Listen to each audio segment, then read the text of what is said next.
இந்தியாவோட ஒரு unique point. நம்ம இந்தியன் ஹாஸ்பிட்டல்ல டாக்டர்ஸ்க்கு வந்து பயங்கரமான டிமாண்ட். டாக்டர்ஸ் ஷார்ட்டேஜ் ரொம்ப அதிகமா இருக்கு. ஸோ ஷார்ட்டேஜ் இருக்கிறதுனால இப்போ நான் சொல்றேன், எனக்கு டாக்டர் படிக்கிறதுக்கு ஆசையா இருக்கு, எனக்கு ஒரு சீட்டு கொடுங்க, நான் டாக்டர் ஆக போறேன் அப்படின்னா தரமாட்டாங்க. ஸோ டாக்டர் ஷார்ட்டேஜும் அதிகம். அப்போ அதை ஃபில் பண்றதுக்கு மெடிக்கல் சீட் எப்படி இருக்கணும், அதிகமாக இருக்கணும்ல. பட் ரொம்ப ரொம்ப கம்மி. ஸோ ஒரு பக்கம் டிமாண்ட் ரொம்ப அதிகம் டாக்டருக்கு, பட் சீட் ரொம்ப ரொம்ப கம்மி. This is the unique challenge of இந்தியாவோட மெடிக்கல் இன்ஸ்டிடியூஷன். அப்போ இந்தியாவோட மெடிக்கல் காலேஜில் சீட் எப்படி இருக்கு, ரொம்ப கம்மியாக இருக்கு. லிமிடெட் சீட் தானா, காம்படிஷன் எப்படி இருக்கும்? காம்படிஷன் ரொம்ப அதிகமாக இருக்குன்னா அந்த ஒரு சீட்டு வேல்யூ எவ்வளோ இருக்கும், காஸ்ட் ரொம்ப அதிகமாக இருக்கும்ல.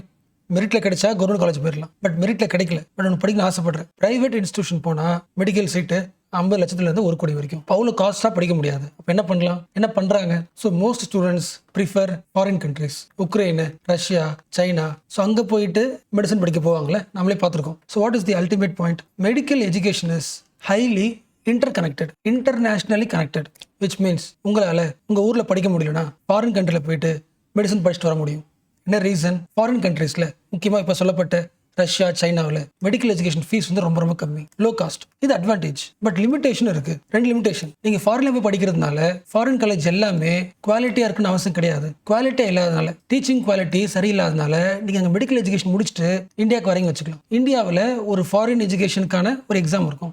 அந்த எக்ஸாம் பாஸ் பண்ணுறது ரொம்ப டஃப்பாக இருக்கும். இன்ஃபேக்ட் சொல்ல போனால் ஒரு ஃபாரின்ல போயிட்டு மெடிசன் படிச்சுட்டு இந்தியாவுக்கு வந்து வரீங்களே, இந்தியாவுக்கு வந்துட்டு இந்தியன் எக்ஸாம் எழுதுறீங்களே, அதில் பாஸ் பண்ணுறது 25% தான். அப்போ 4 to 5 இயர்ஸ் நீ மெடிசன் படிச்சுட்டு வந்து இந்தியாவில் பாஸ் பண்ண முடியலன்னா மெடிசன் ஆகிறதுக்கு யூஸே கிடையாது. நீ ஃபாரின் தான் ஒர்க் பண்ணணும். ஸோ இதுதான் brief description of India's education system in medicine. So இது வரைக்கும் என்ன பார்த்துருக்கோம்? குளோபல் முழுக்க போய் படித்தா எல்லா மெடிக்கல் காலேஜோட குவாலிட்டி நல்லா இருக்குமா? சில காலேஜ் எக்ஸலண்ட்டாக இருந்தாலும் மெனி காலேஜஸ் புவர் இன் குவாலிட்டி. புவர் குவாலிட்டி மீன்ஸ் அந்த காலேஜில் ரெகுலேஷன்ஸே இருக்காது. ரெகுலேஷன்ஸே இல்லைன்னா அந்த காலேஜ் இன்ஸ்டியூஷன் இருக்குல்ல, அதால் குளோபல் ஸ்டாண்டர்ட்ஸை மெயின்டைன் பண்ண முடியாது.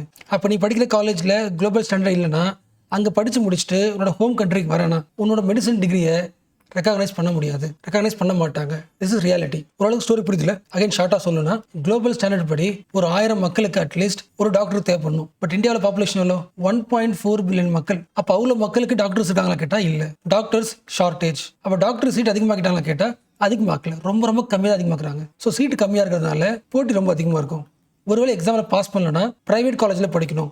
அந்த காலேஜ் சீட்டு வந்து 50 லட்சம் 1 கோடி. அப்போ சீப்பராக மெடிசன் படிக்கிறதுக்கு நீ ஃபாரின் கண்ட்ரிஸ் போகிற. This is the India situation சொன்னால் அப்படி கிடையாது. தி இந்தியன் சிச்சுவேஷன் மட்டும் கிடையாது. இந்த மெடிக்கல் சீட் ஷார்ட்டேஜ் எங்கெல்லாம் இருக்குது? டெவலப்டு கண்ட்ரி சொல்லப்படுற யூரோப்பில், யூஎஸில், இங்கே இருக்கிற காலேஜில் கூட மெடிக்கல் சீட் வந்து ரொம்ப ரொம்ப கம்மி. ஸோ அப்போ யூரோப்பில் இருக்கிற மக்கள் கூட, ஸ்டூடெண்ட்ஸ் கூட, யூஎஸ் ஸ்டூடெண்ட்ஸ் கூட ஃபாரின் தான் படிக்கிறாங்க. அப்போ இப்போ பார்த்தாலும் ஒரு template, limited medical seat, highly competitive, expensive private colleges, government சீட்ஸும் ரொம்ப கம்மி.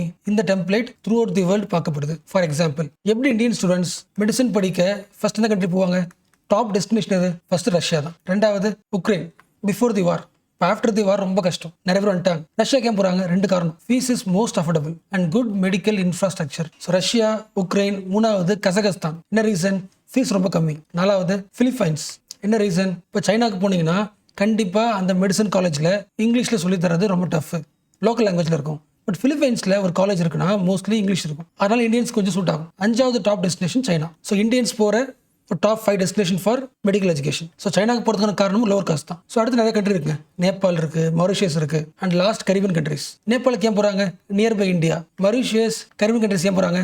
மொரிஷியஸ்லையும் கரீபியன் கண்ட்ரிஸ்லையும் இருக்கிற சில மெடிக்கல் காலேஜஸ் இந்தியன்ஸ் ரன் பண்ணுறாங்க, கொஞ்சம் ஃபேவராக இருக்கும். ஸோ ஃபாரின் கண்ட்ரிஸ்க்கு போகிறதான மேஜர் ரீசன் லோ ஃபீஸ் ஒன்று. 2வது, இந்தியாவில் இருக்கிற மாதிரி டஃபஸ்ட் எக்ஸாம் இந்த நீட் மாதிரி கிடையாது. Admission processes most easier. And ஓரளவுக்கு இந்த கண்ட்ரீஸில் இருக்கிற மெடிக்கல் எஜுகேஷன் ஓரளவுக்கு மாடர்னாக இருக்கும். கம்பேர் பண்ண முடியுதா இந்தியா கூட? இந்தியாவில் நீங்கள் டாக்டர் ஆகணும்னா நீட் எக்ஸாம் எழுதணும். நீட் எக்ஸாம் எழுதுறது கிடையாது. Competition is most toughest exam in the world. For example 2024-25 last year data எடுத்து பார்த்தீங்கன்னா நீட்டுக்கு அப்பியர் ஆன ஸ்டூடெண்ட்ஸ் 23 லட்சம் ஸ்டூடெண்ட்ஸ். பட் பாஸ் பண்ணது, எடுத்துக்கிட்ட சீட் 1 லட்சம் ஸ்டூடெண்ட்ஸ். அப்போது 22 ஸ்டூடெண்ட்டில் ஒரு ஸ்டூடெண்ட் தான் என்ன பண்ணுறாங்க? ஃபில்டர் பண்ணி எடுக்கிறாங்க. ஸோ நீட்டில் ஃபெயில் ஆன ஸ்டூடெண்ட்ஸ் மெடிசன் படிக்கணும்னா எங்கே போகலாம்? ஃபாரினுக்கு போகலாம். ஃபாரினில் படிச்சுட்டு வந்தால் ஒரே ஒரு சேலஞ்ச், FMG, ஃபாரினில் மெடிசன் படிச்சுட்டு வந்த graduates, foreign medical graduates.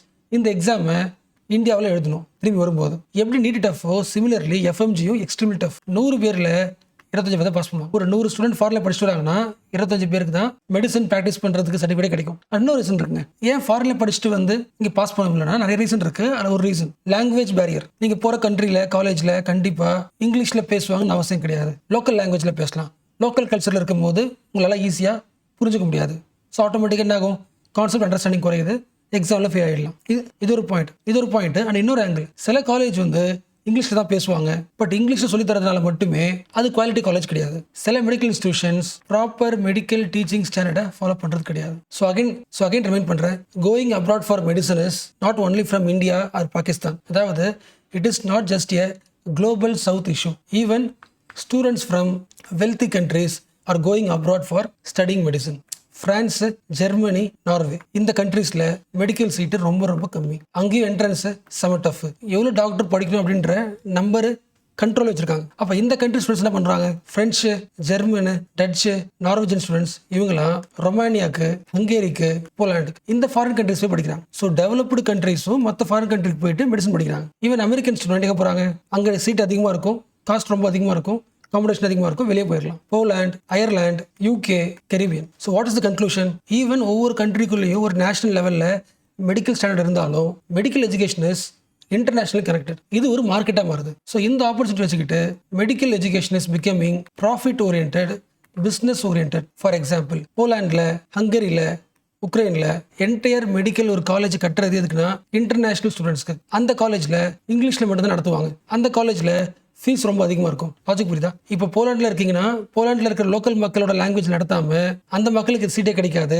Fully international students மட்டும்தான் ஒரு மார்க்கெட் மாதிரி வர வச்சு ஃபீஸ் அதிகமாக்கி நடத்துறாங்க. So medical education is becoming the profit driven industry. They don't follow government regulations. International ஸ்டூடெண்ட்ஸ்க்கு மட்டும் fees will be more higher. அப்போ மோஸ்ட்லி ஃபாரினில் படிக்கும்போது இந்த காலகட்டத்தில் குவாலிட்டி கம்மியாக இருக்கலாம். இப்போ குவாலிட்டி கம்மியாக இருக்கும்போது உருவாகிற டாக்டர்ஸ் இருப்பாங்க, குவாலிட்டி கம்மியாக இருப்பாங்களே. அப்போ என்ன பண்ணலாம், அந்தந்த ஊரே டாக்டருக்கான சீட் அதிகமாக்கலாம்ல.